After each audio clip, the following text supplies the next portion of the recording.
நம்ம இன்றைக்கி என்ன பதிவு பார்க்க போகிறோம் அப்படின்னாங்க, டிவிகே தமிழக வெற்றி கழகம் திரு விஜய் அவர்களுடைய ஜாதகத்தை ஆய்வு ஜாதகமாக, அதே போல் அவருடைய எதிர்கால ஃபியூச்சர் வரும் காலங்களில் அவருடைய வளர்ச்சி எவ்வாறு இருக்கும் அப்படிங்கிறத இந்த பதிவில் தெளிவான ஜாதக விளக்கமாக பார்க்கலாங்க.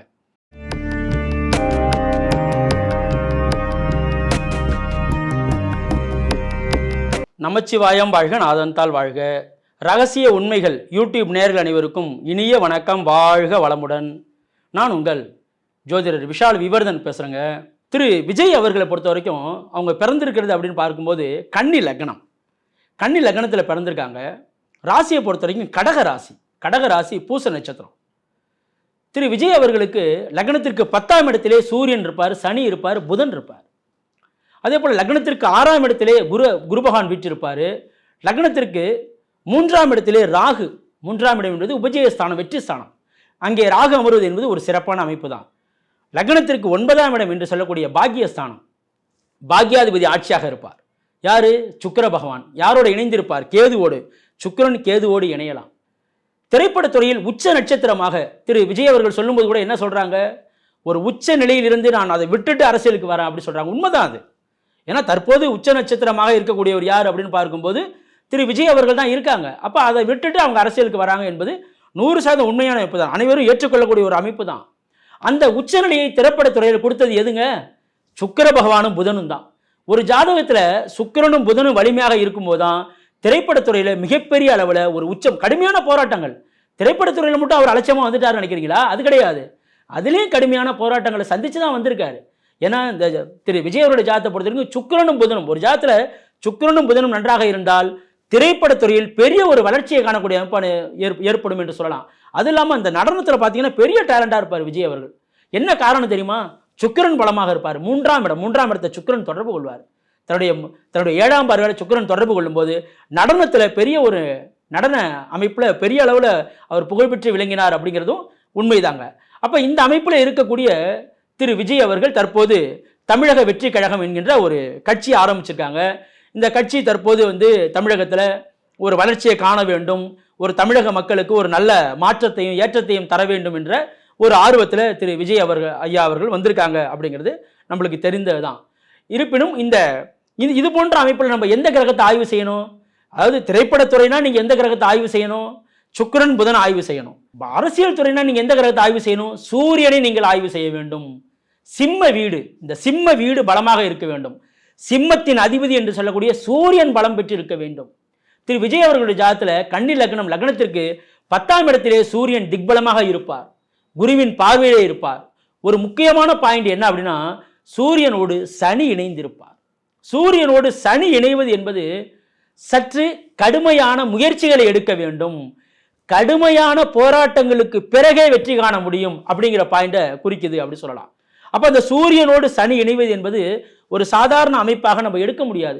ஏன்னா மிகப்பெரிய அரசியல் உச்சம் கண்ட, அதாவது அரசியலிலே உச்சம் கண்ட, கடந்த காலங்களில் அரசியலிலே மிகப்பெரிய உச்சம் கண்ட அரசியல் தலைவனுடைய ஜாதகத்தில் எந்த ஜாதகத்திலும் சூரியன் சனியினுடைய சேர்க்கையானது இருக்காது என்பது குறிப்பிடத்தக்கதுங்க. ஆனால் திரு விஜய் அவருடைய ஜாதகத்தில் சூரியன் சனி சேர்ந்திருக்கின்றார். ஆயினும் எல்லாவற்றிற்கும் சுபகிரகத்தினுடைய பார்வையானது விதிவிலக்காக வருமே. அந்த அடிப்படையில் சூரியன் சனி சேர்க்கை இருந்தாலும் கூட ஒரு குருவின் பார்வை அதை மாற்றாதா என்று நீங்க கேட்கலாம். ஏன்னா சூரியன் சனி இருக்கின்றார், 6ஆம் இடத்தில் அமர்ந்திருக்கின்ற குரு சிம்மத்தை பார்த்து சிம்மாதிபதி என்கின்ற சூரியனை பார்க்கின்றாரே. அப்படி என்றாலும் அந்த இடத்துல என்ன பாயிண்ட்? கடுமையான முயற்சிகள் எடுக்க வேண்டுங்கிற பாயிண்ட் வந்துடும். சூரியனோட சனி இணையாம குரு பார்த்தாரோ அதனுடைய பலனே வேற. எடுப்புல வெற்றி, தொட்டது அழைத்துமே உடனடியாக வெற்றி ஏற்படும். ஆனா அது போன்ற அமைப்பு இந்த இடத்துல நம்ம உறுதியாக சொல்ல முடியல. என்ன காரணம்? சூரியனோடு சனி இணைந்திருந்தாலும் அந்த குருவின் பார்வை ஓரளவுக்கு கடுமையான போராட்டங்களுக்கு பிறகு வெற்றியை கொடுக்கும் என்று சொல்லலாங்க.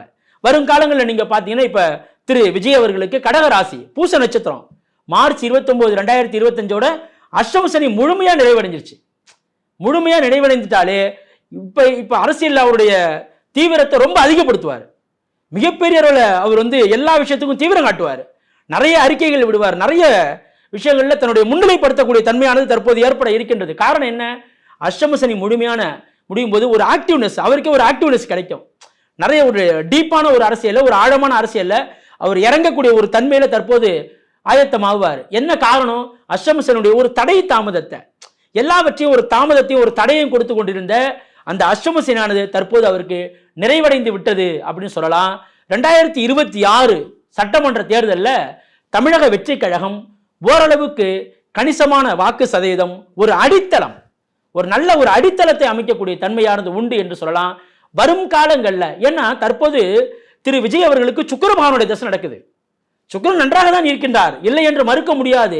இருப்பினும் கோச்சார ரீதியாக நீங்கள் ஆய்வு செய்ய வேண்டும். என்ன ஆய்வு செய்யணும்? ஜனனகால அந்த தசாநாதன், யாருங்க தசாநாதனே? சுக்கிரன் தசை நடத்திட்டு இருக்காரு.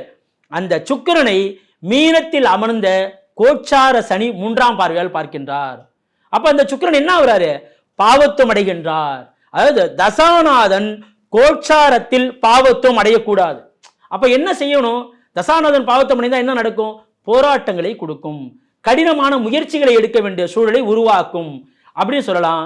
இருப்பினும் 2031ஆம் ஆண்டு திரு விஜய் அவர்களுக்கு வரக்கூடிய சூரிய பகவானின் தசை, சூரியன் இங்க இருக்காருங்க, லக்னத்திற்கு 10ஆம் இடத்திலே திக்பலமாக குருவின் பார்வையிலே இருப்பதால் 2031ஆம் ஆண்டிற்கு பிறகு நல்ல ஒரு ஏற்றத்தை காணக்கூடிய தன்மையானது திரு விஜய் அவருடைய ஜாதகத்தில் வலிமையாக இருக்கின்றது என்று சொல்ல முடியுதுங்க.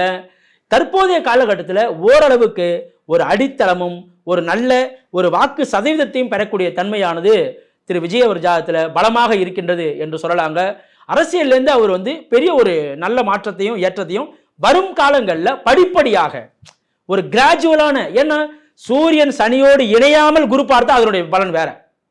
எடுத்த எடுப்புல வெற்றி, தொட்டது உடனடியாக வெற்றி பெறும். ஆனால் அந்த அமைப்பு என்பது சூரியனோடு சனி கூடியதால் எல்லாவற்றையும் என்ன செய்வாருங்க? ஒரு போராட்டத்தை, ஒரு ஸ்ட்ரகிளை கொடுத்து கொடுத்து கொடுத்து கொடுத்து வெற்றியை கொடுப்பார். இந்த பாயிண்ட் திரு விஜய் அவருடைய ஜாதகத்தில் இருக்குது என்று சொல்லலாம். வரும் காலங்களில் கிராஜுவலான ஒரு நல்ல வளர்ச்சியை திரு விஜய் அவருடைய ஜாதகத்தில் நம்ம முழுமையாக உணரலாம் என்று சொல்லலாங்க. ரசிகர்களுடைய முக்கியமான எதிர்பார்ப்பு என்னன்னா, எங்கள் அண்ணன் அரசியலில் இருக்கணும், எங்களுக்கு நல்ல ஆசை தான். அதே நேரத்தில் அவர் தொடர்ச்சியாக நிறைய படங்கள் கொடுக்கணும் அப்படின்னு திரு விஜய் அவர்களுடைய ரசிகர்கள் விரும்புகிறாங்கிறது நம்ம பொதுவாகவே தெரியுதுங்க நமக்கு. ஆனாலும் அதற்குண்டான பதில் அப்படின்னு பார்க்கும்போது தற்போது கடைசியாக ஒரு படம் ஒன்று நடிக்கிறாங்க. அந்த படத்திற்கு பிறகு பெரிதாக திரைப்படத்துறையில் ஆர்வம் செலுத்தக்கூடிய அமைப்பானது திரு விஜய் அவர்களுக்கு இருக்காது என்று தாங்க ஜோதிட ரீதியாக சொல்ல முடியுது.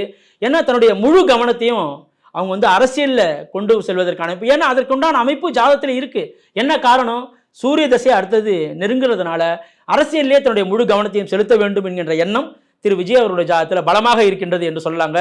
திரைப்படத்துறையில் பெரிதாக அவர்கள் ஆர்வம் காட்டக்கூடிய அமைப்பு ஜோதிட ரீதியாக இல்லை என்று சொல்ல முடியுதுங்க. இது போன்ற இன்னும் பல்வேறு ஜோதிட தகவல்களை நம்முடைய ரகசிய உண்மைகள் யூடியூப் சேனலில் தொடர்ச்சியாக பதிவு செய்ய இருக்கிறேன். நம்முடைய சேனலை சப்ஸ்கிரைப் பண்ணுங்க, லைக் பண்ணுங்க, பிறருக்கும் பயன்படுத்தி ஷேர் பண்ணுங்க. என்னிடம் ஜாதகம் பார்க்க ஸ்கிரீனில் தெரியக்கூடிய நம்பர் மூலமாக, வாட்ஸ்அப் மூலமா, ஆன்லைன் மூலமா தொடர்பு கொள்ளாங்க. நன்றி, வணக்கம். வாழ்க வளமுடன், வாழ்க வையகம், வாழ்க பிரபஞ்சம்.